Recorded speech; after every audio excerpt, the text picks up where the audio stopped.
말씀 누가복음 2장 8절에서 14절까지 말씀. 14절 말씀 중요하게 다루려고 합니다. 누가복음 2장 8절에서 14절까지 말씀을 한 절씩 교독하도록 합니다. 그 지역의 목자들이 밤에 밖에서 자기의 양떼를 지키더니 주의 사자가 곁에 서고 주의 영광이 그들을 두루 비치매 크게 무서워하는지라. 천사가 이르되 무서워하지 말라. 보라, 내가 온 백성이 미칠 큰 기쁨의 좋은 소식을 너희에게 전하노라. 오늘 다윗의 동네 너희를 위하여 구주가 나섰으니 곧 그리스도 주시니. 너희가 가서 강보에 쌓여 구유에 누워 있는 아기를 보리니 이것이 너희에게 표적이니라 하더니 보리니 수많은 천군이 그 천사와 함께 하나님을 찬송하여 이르되 같이요 지극히 높은 곳에서는 하나님께 영광이 땅에서는 하나님이 기뻐하신 사람들 중에 평화로다 하니라. 아멘. 기도하겠습니다. 거룩하신 하나님, 주님께서 우리를 사랑하시며 놀라운 일들을 행하셨지만 우리의 감각이 우둔하여 하나님 하신 일을 기억하지 못하고 제 고집대로 행하고 있지 않나 돌아봅니다. 자기 자신을 돌아볼 줄 모르는 자들에 의하여 주님은 십자가에 못 박혀 죽임을 당하고 또한 그런 자들에 의하여 주님의 오심은 무시당했습니다. 주님, 우리의 삶에 주님이 과연 내 삶의 주인이신가 돌아보게 하시고 주님만을 온전히 신뢰하는 저희들이 되게 해 주옵소서. 이 시간도 주의 말씀을 듣고자 합니다. 저희들에게 말씀하여 주옵소서. 우리 주 예수 그리스도의 이름으로 기도하옵나이다. 아멘. 할렐루야.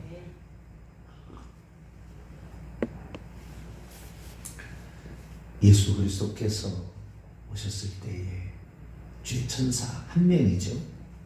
주의 천사가 나타나서 탄생 소식을 목자들에게 전해주고 주의 천사죠. 한 명의 천사 가브리엘이라고 추정은 됩니다. 그리고 하늘에서 들녘에서 하늘에는 지극히 높으신 거죠. 정확히 지극히 높은 곳에서는 하나님께 영광이, 땅에서는 하나님이 기뻐하는 사람들의 평화로다라는 찬송이 울려 퍼졌다 이렇게 말씀하고 있습니다. 오늘 14절 하나님께 영광 땅에는 평화, 우리가 간단하게 요약해서 말씀하는데 이 의미가 무엇인가, 그 이 의미가 어떻게 지금 잘못 전달되었는가, 이것도 원문에 비교해 보면은 번역을 잘못했거든요. 그래서 사람들이 오해하고 있는 것, 잘못 생각하고 있는 것이 있습니다. 우리는 성경에 나와 있는 대로 우리가 말씀을 이해를 해야 되는데 그렇지 못한 모습이 있어서 말씀을 살펴보고자 합니다. 예수 그리스도께서 태어나신 것이 어떻게 하나님께 영광인가, 그것이 어떻게 땅에는 평화인가, 이 문제죠. 저는 이 문제를 가지고 상당히 고민을 많이 했었습니다. 예수 그리스도께서 오시는 게 왜 하나님께 영광이 될 것인가? 하나님의 아픔이지. 하나님의 고난인데 하나님이 고난받고 죽으시려고 사람 되신 것인데 어떻게 그것이 하나님께 영광인가? 하나님께 이런 거죠. 송구스러움이죠. 영광이 아니라 하나님 영광 받으시옵소서가 아니고 하나님 죄송합니다. 우리 때문에 하나님 이런 일까지 행하셨으니까 이렇게 얘기를 해야 되거든요. 물론 이 찬송은 천사의 찬송이지 인간의 찬송은 아닙니다. 우리 인간의 입장에서 볼 때 그런 거죠. 우리 인간이 볼 때 하나님께 영광이 아니라 하나님 죄송합니다. 우리 때문에 하나님이 이러한 처참한 지경에 있을 수 없는, 아니 해서는 안 될 일을 하나님으로 하여금 하게 했습니다. 우리의 부끄러움이요, 우리의 죄송이 죄송함이에요. 우리의 어리석음과 우리의 연약함과 우리의 잘못 때문에 하나님이 이 고통을 치러야 되니 하나님 몸둘 바를 모르겠습니다.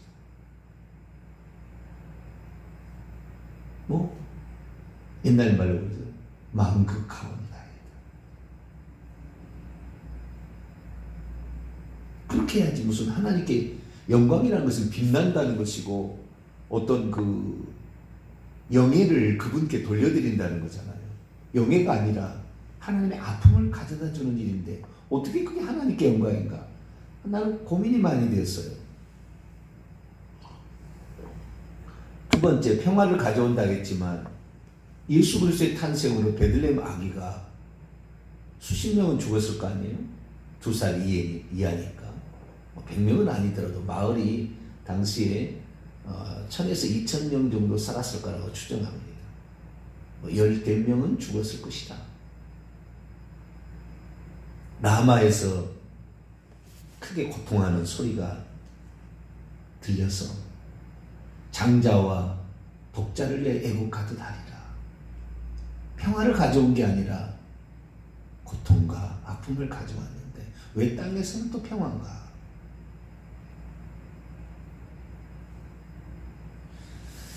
그런데 우리는 천사들의 찬양, 하나님 시켜서 그렇게 했을까? 주의 천사가 목자들에게 전하는 것은 분명히 시켜서 했을 거예요. 그러나 하늘에서 찬송은 천사들의 단독적인 판단이냐? 하나님 시켰느냐?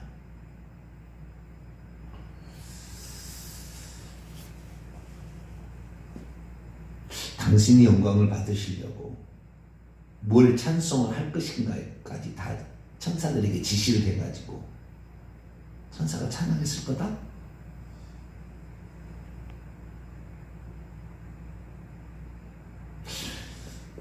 천사들의 찬송은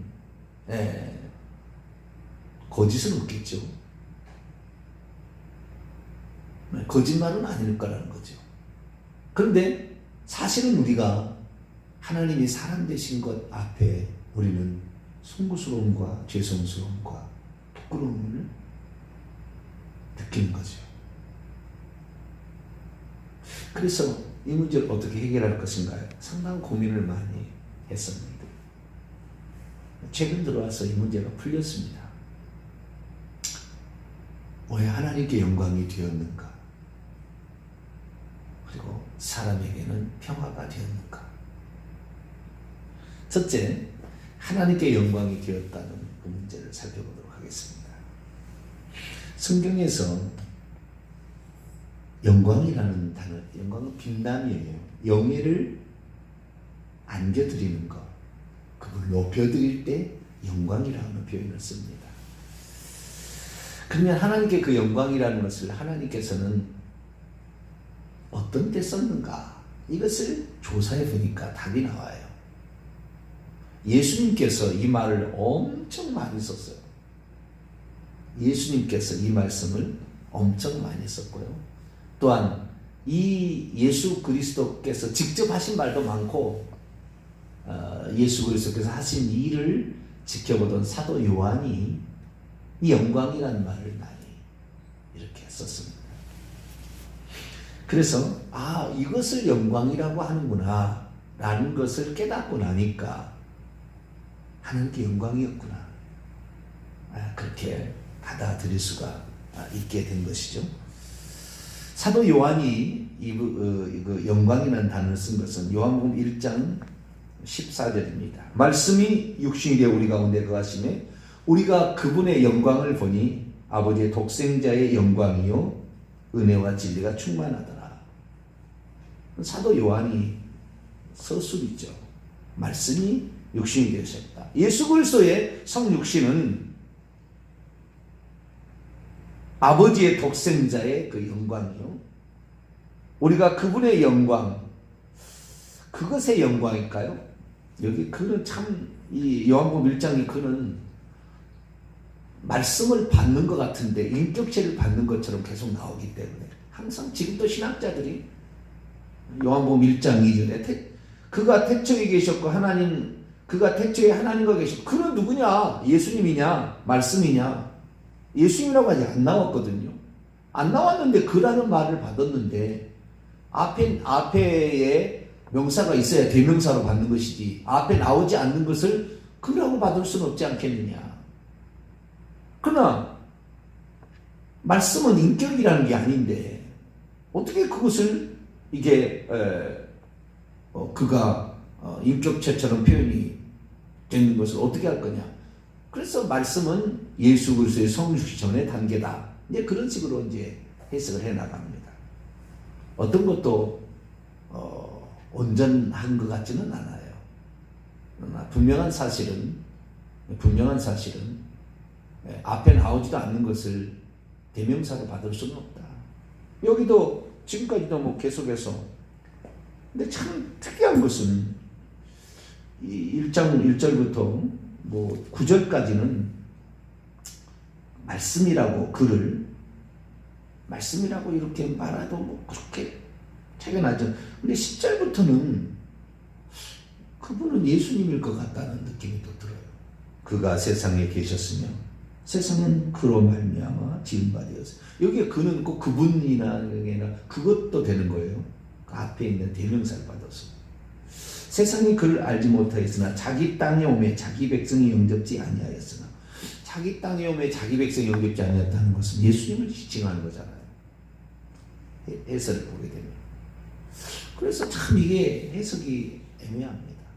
어떤 것인지는 천국에 가봐야 되는데, 요한복음은 고기독론을 얘기해서 예수 그리스도의 신성, 예수 그리스도의 선제성을 강조한다. 왜냐하면 성육신을 부인하는 영지주의자들을 정확히 반박하기 위해서, 예수 그리스도는 육신을 입었지만 그분은 선지이신 하나님이었다라는 사실을 통하여 육신을 입을 리가 없다라는 영지주의를 잘못됐다고 얘기하려고, 그분은 피 흘려 죽었다라는 걸 정확히 하기 위해서 이렇게 표현한 거 아닌가, 여러 가지 일이 있습니다. 근데 어쨌든 예수님의 성육신은 영광이 나타난 거다. 요한복음 2장에 가면 또 영광이라는 말은, 이것도 이제 사도 요한 해석이죠. 11절, 예수께서 이 첫 표적을 갈릴리 가나에서 행하여 그분의 영광을 나타내시매 제자들이 그를 믿으니라. 물을 포도주로 받던 사건은 예수 그리스도의 죽음을 예표하는 거죠. 아직 내 때가 이르지 아니하였다. 내 때가 무엇입니까? 포도주는 피를 상징하는 거잖아요. 피 흘릴 때가 아직 안 됐다. 예수 그리스도의 고난과 죽음을 상징하는 말이죠. 그런데 물을 포도주로 만드심으로 말미암아 예수님께서는 마리아의 말을 통하여 다시 한번 내가 어떤 일로 이 땅에 왔는지를 물을 포도주로 만들므로 말미암아 결국에 더 자기 정체성에 관한 정확한 아이덴티티를 확립했다. 이렇게 표현될 수 있는 거죠. 왜냐하면 물을 포도주를 먹고 마시며 즐거워하는 걸 통하여 나의 희생을 통하여 인류가 기뻐할 수 있겠다라는 것을 보게 되었다는 거죠. 그런데 우리가 예수 그리스도께서 직접 하신 말씀을 통하여 영광이라는 의미를 알 수 있는데, 요한복음 12장을 한번 열어보도록 하겠습니다. 앞에도 여러 있어요. 그런데 12장과 13장에 보면 계속 다른 데도 있습니다. 중요한 말씀이라. 12장 23절을 보게 되면 이게 참 결정타예요. 예수께서 대답하여 이르시되 인자가 영광을 얻을 때가 왔도다. 사람의 아들이 영광스럽게 되기 위하여 이미 온 채 있다. 원문은 그렇게 되어 있는데요. 이 말은 24절 보면 무슨 말인지 알 수가 있어요. 내가 진실로 진실로 너희에게 이르노니 한 알의 밀이 땅에 떨어져 죽지 아니하면 한 알 그대로 있고 죽으면 많은 열매를 맺느니라. 그럼 예수님이 죽는다는 거잖아요. 인자가 영광을 얻을 때는 예수 그리스도의 죽음을 지금 말하고 있는 거예요. 그래서 이 예수 그리스도의 말씀을 보게 되면 예수 그리스도의 죽음이 하나님께 영광이 된다. 13장에 넘어가면 가룟 유다가 이제 예수를 팔려고 밖으로 나갑니다.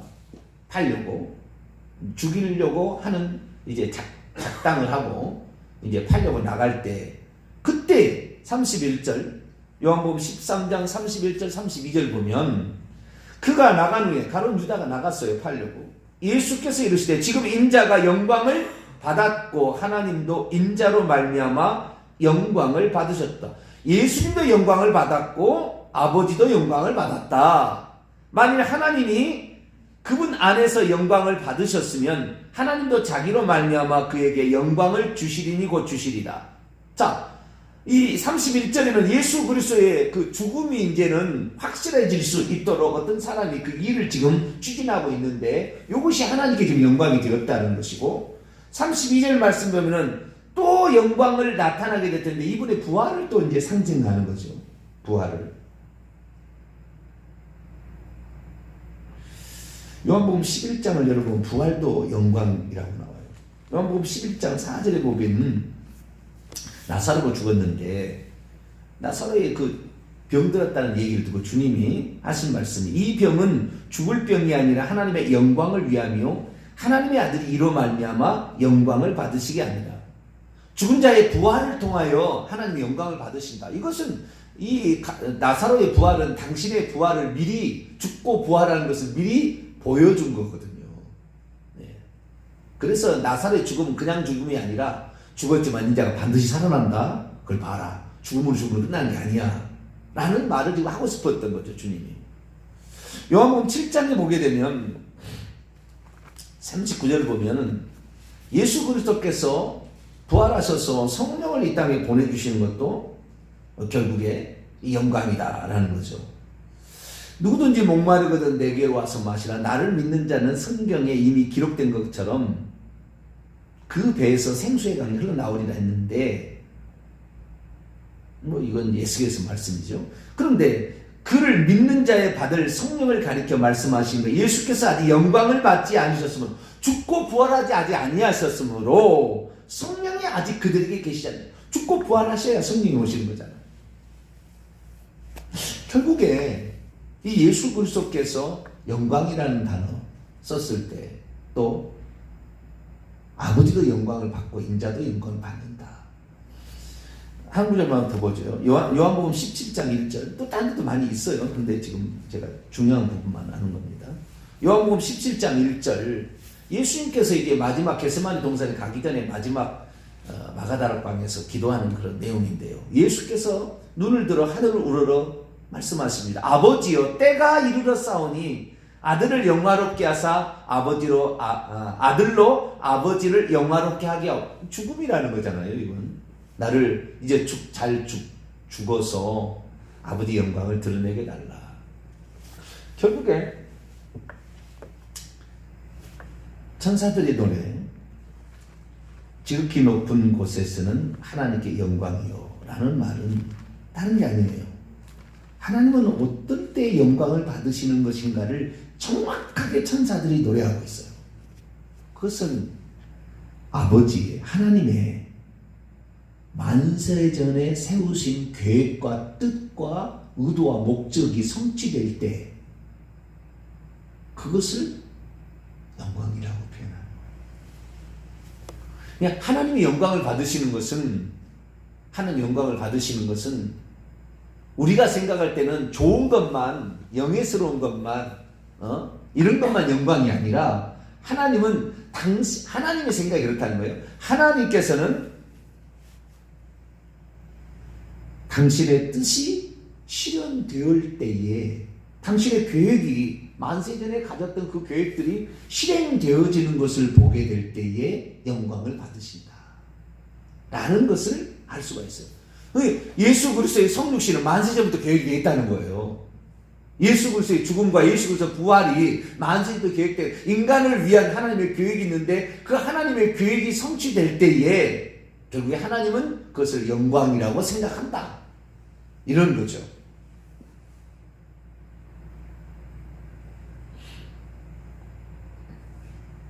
그래서 오늘 우리가 하나님께 영광을 돌립니다 라고 얘기했을 때에 우리는 어떤 영예스러운 일만 했을 때 하나님께 영광을 돌린다 이렇게 얘기하거든요. 그러나 거꾸로 생각할 수 있는 거예요.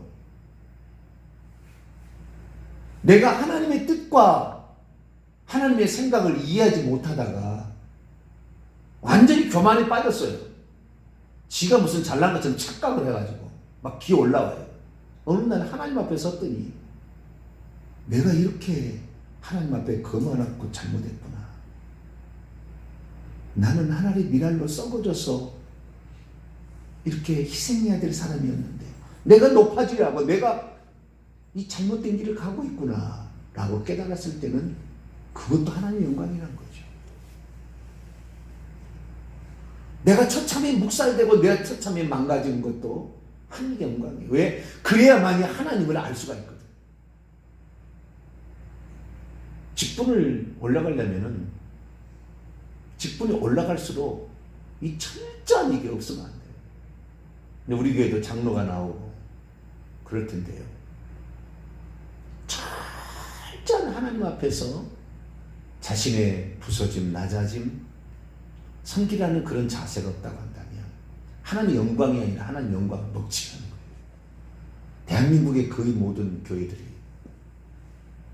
그럴 가능성이 매우 높아요.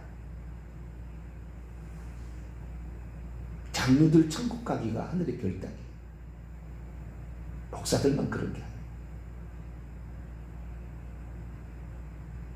하나님의 뜻이 이 땅에 이루어졌는데 지 욕심, 지 말 이렇게 하는 거예요.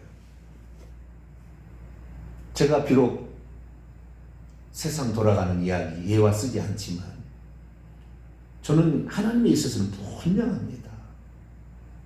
이 가치에 대해서는 분명한 거예요. 왜 세상에 전 세계 모든 사람들이 한낱 상가에 있는 개척교회 이 말을 들을까요? 이걸 귀하게 볼까요? 어제는 저 괌에서 직접 전화를 했었던 목사님 말씀이 너무 귀합니다. 어느 날부터 듣게 되었는데 목사님 말씀이 너무 귀합니다. 어떤 분도 그런 얘기를 잘 안 하십니다.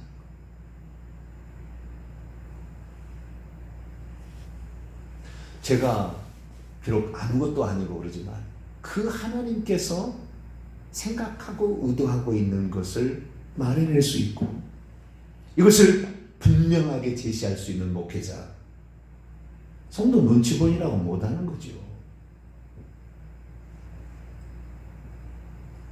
그 눈치를 왜 천국 보내줍니까? 우리 교회는 다른 게 아니에요. 우리 영혼이 천국 갈 수 있도록 하나님과 뜻과 의도를 따라서 가야지 역행하는 일을 하면 안 된다는 거예요.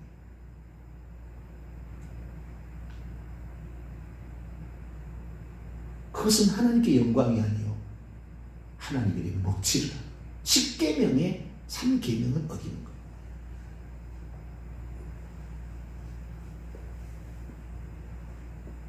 하나님을 멸시하는 거죠. 그래서 내가 오늘 살아가는 데 있어서 내가 하나님께 영광인가? 나는 없어지고 오직 하나님의 뜻과 하나님의 계획과 하나님의 어떠하심이 나로 말미암아 드러나게 될 때에 당신이 참 위대합니다가 아니라 당신이 말씀하는 그 말씀 속에 내가 하나님을 발견하고 당신의 행위 속에서 내가 하나님의 어떠하심이 내가 느껴집니다. 내가 죄인됨을 느낍니다. 내가 회개할 대상이라는 걸 느낍니다. 내가 너무 지금 높아졌음을 느낍니다. 내가 너무 지금 거만함을 느낍니다. 내가 너무 교만해졌음을 느낍니다.